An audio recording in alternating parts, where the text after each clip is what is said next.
रात के अकेलेपन को चीरता हुआ एक फ़ोन बजता है। टाइम हो रहा है 1:30 बजे। स्क्रीन पर एक नाम फ्लैश होता है, शीतल। फ़ोन उठाने वाली उसकी बहन नेहा। लेकिन फ़ोन की दूसरी तरफ से हेलो या क्या हाल है की आवाज़ नहीं आती। आती है तो सिर्फ एक चीख, एक डर से कांपती हुई आवाज़। वीडियो कॉल पर शीतल का चेहरा सफ़ेद पड़ा हुआ है। आंखों में ऐसी दहशत है जिसे लफ्ज़ों पे बयां करना मुश्किल है। वो कांपते हुए कहती है, नेहा बचा ले, सुनील मुझे मार रहा है, वो मुझे ज़बरदस्ती लेके जा रहा है। और इससे पहले कि नेहा कुछ समझ पाती, कुछ कह पाती, कॉल कट जाती है। Connection lost. नेहा बार बार फ़ोन ट्राई करती है, लेकिन अब फ़ोन स्विच ऑफ आ रहा है। वो अनजान थी कि ये उसकी बहन की आखिरी आवाज़ थी, एक ऐसी आखिरी पुकार जो एक बेहद शातिर और ठंडे दिमाग से रची गई साजिश का पर्दाफाश करने वाली थी। ये शीतल की आखिरी कोशिश थी, ये बताने की कि अगर वो मर गई तो उसका कातिल कौन होगा। तो कौन है शीतल चौधरी? सोशल मीडिया और हरियाणवी म्यूज़िक इंडस्ट्री में लोग उसे सिम्मी चौधरी के नाम से जानते थे। पानीपत के खलीला मजरा गांव की रहने वाली 26 साल की शीतल की आंखों में बड़े सपने थे। वो एक मॉडल थी, एक बर्डिंग एक्ट्रेस जो हरियाणवी म्यूज़िक वीडियोस में अपना नाम बना रही थी। पिछले 6 महीनों से ही उसने इस इंडस्ट्री में कदम रखा था, लेकिन उसके काम को पसंद किया जा रहा था। लोग उसे एक राइजिंग फेस के तौर पर देखने लगे थे। हर नए प्रोजेक्ट के साथ वो अपने सपनों के थोड़ा और करीब पहुंच जाती थी। लेकिन चमक धमक की इस दुनिया के पीछे शीतल की जिंदगी का एक और सच था, एक सच जो काफ़ी कॉम्प्लिकेटेड था। शीतल सिर्फ एक मॉडल नहीं थी, वो एक माँ भी थी, एक 5 महीने के छोटे से बच्चे की माँ। उसकी शादी हो चुकी थी, लेकिन अपने हस्बैंड के साथ डोमेस्टिक डिस्प्यूट्स की वजह से वो अलग रह रही थी। अपने सपनों को पूरा करने और अपने बच्चे को एक बेहतर ज़िंदगी देने के लिए वो अपनी बहन नेहा के साथ पानीपत में रह रही थी। शीतल की कहानी एक ऐसी लड़की की कहानी है जो मॉडर्न एस्पिरेशंस और ट्रेडिशनल समाज के बीच में अपना रास्ता बना रही थी। एक तरफ उसकी करियर की उड़ान और दूसरी तरफ उसकी पर्सनल लाइफ की उलझनें। वो एक इंडिपेंडेंट लाइफ जीना चाहती थी, अपने पैरों पर खड़ा होना चाहती थी, और शायद इस कश्मकश में वो एक ऐसे शख्स के जाल में फंस गई जिसे वो सहारा समझ रही थी, लेकिन वो उसकी मौत की वजह बनने वाला था। ये कहानी शुरू हुई थी आज से 6 साल पहले। शीतल की मुलाकात सुनील से हुई। सुनील करनाल के मॉडल टाउन में होटल सकून नाम का एक होटल चलाता था और शीतल वहीं काम करती थी। धीरे धीरे दोनों के बीच में नज़दीकियाँ बढ़ने लगी। सुनील ने शीतल को अपने प्यार के जाल में फंसा लिया। उसने शीतल से शादी का वादा भी किया। शीतल को लगा कि शायद उसे एक साथी मिल गया है, लेकिन सुनील ने एक बहुत बड़ा सच शीतल से छुपाया था। वो पहले से ही शादीशुदा था और 2 बच्चों का बाप भी। जब शीतल को इस धोखे के पता चला तो उसके पैरों तले ज़मीन खिसक गई। उसने फौरन सुनील का मैरिज प्रपोजल ठुकरा दिया, उसके होटल की नौकरी छोड़ी और उसे दूरी बना ली। वो अपनी लाइफ में आगे बढ़ना चाहती थी, अपने मॉडलिंग करियर पर फोकस करना चाहती थी। लेकिन सुनील के लिए ये रिजेक्शन उसकी मर्दानगी पर एक चोट जैसा था। उसके लिए शीतल प्यार नहीं, एक जिद बन चुकी थी, एक ऑब्सेशन। शीतल की बहन नेहा ने पुलिस को बताया कि नौकरी छोड़ने के बाद भी सुनील लगातार शीतल का पीछा करता रहा, उस पर दबाव बनाता रहा। ये हैरेसमेंट इस हद तक बढ़ गई कि शीतल ने पहले भी सुनील के खिलाफ पुलिस में कई कंप्लेंट्स दर्ज करवाई थी।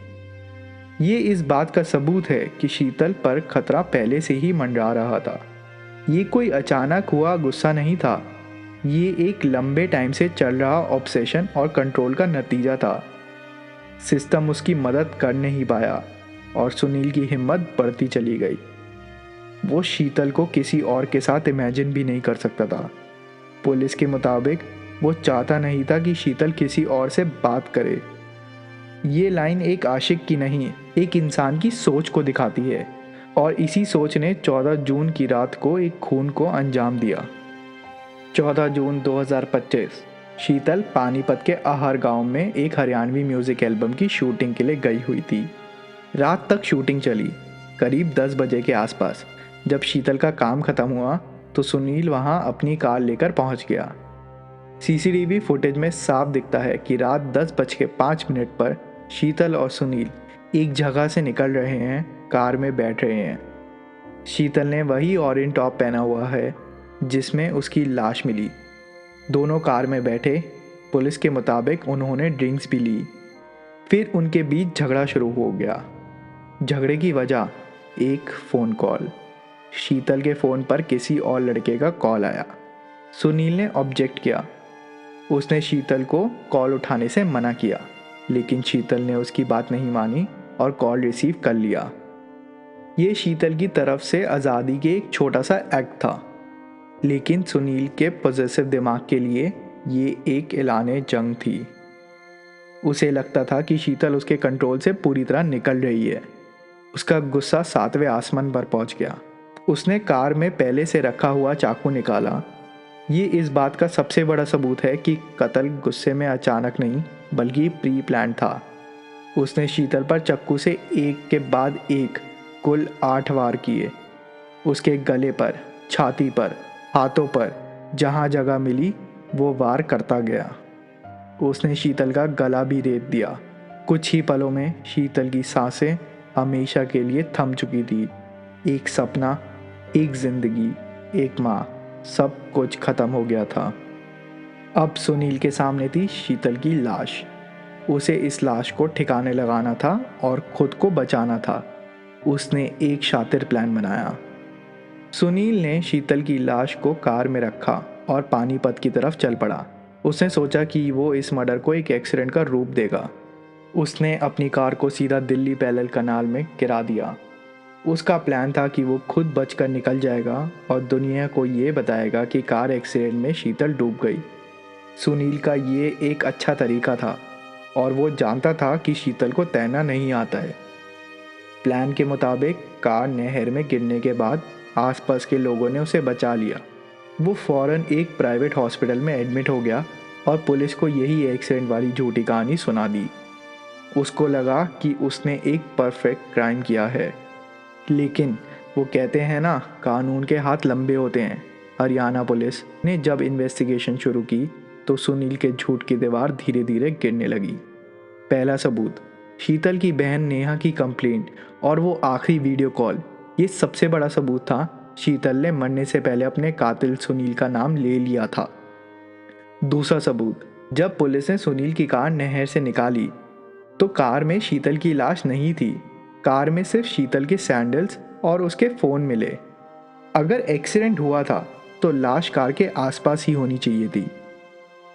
तीसरा और सबसे बड़ा सबूत, 16 जून को यानी अगले दिन पुलिस को पानीपत से 80 किलोमीटर दूर सोनीपत के करकोड़ा एरिया में एक नहर से एक लाश मिलती है। ये लाश शीतल की थी। पुलिस ने लाश की पहचान उसकी छाती और हाथ पर बने हुए टैटूज से की। चौथा सबूत, पोस्टमार्टम रिपोर्ट ने सुनील के झूठ का पर्दा पूरी तरह फाश कर दिया। रिपोर्ट में साफ लिखा था कि मौत डूबने से नहीं, शीतल का गला काटा गया था और उसके जिस्म पर चाकू से 8 गहरे जख्म थे। ये एक्सीडेंट नहीं, ब्रूटल मर्डर था। पुलिस अब सारे सबूत के साथ हॉस्पिटल में एडमिट सुनील के पास पहुंची। वीडियो कॉल, 80 किलोमीटर दूर मिली लाश, टैटूज, पोस्टमार्टम रिपोर्ट, एक के बाद एक सबूत जब सुनील के सामने रखे गए तो उसके पास झूठ बोलने के लिए कुछ नहीं बचा। 17 जून की सुबह उसने अपना गुनाह कबूल कर लिया। उसने मान लिया कि उसी ने शीतल को मारा है। इससे साफ पता चलता है कि सुनील का प्लान जितना शातिर था, पुलिस की इन्वेस्टिगेशन उसे कहीं ज़्यादा सॉलिड थी। यहाँ इस केस के पूरे टाइमलाइन है जिससे आप समझेंगे कि कैसे 72 घंटों के अंदर अंदर पूरा केस सॉल्व हुआ। जून 14, 10:05 सीसीटीवी में शीतल और सुनील कार में बैठे दिखे। जून 14, 10:30 बजे कार में झगड़ा शुरू हुआ। जून 15, रात को 1:30 बजे शीतल ने बहन नेहा को वीडियो कॉल किया। जून 15, नहर में सुनील की कार मिली, शीतल गायब, सुनील हॉस्पिटल में।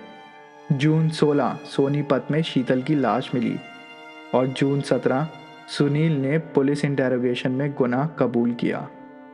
इस केस में अब तक का अपडेट ये है कि हरियाणा पुलिस ने आरोपी सुनील को गिरफ्तार कर लिया है।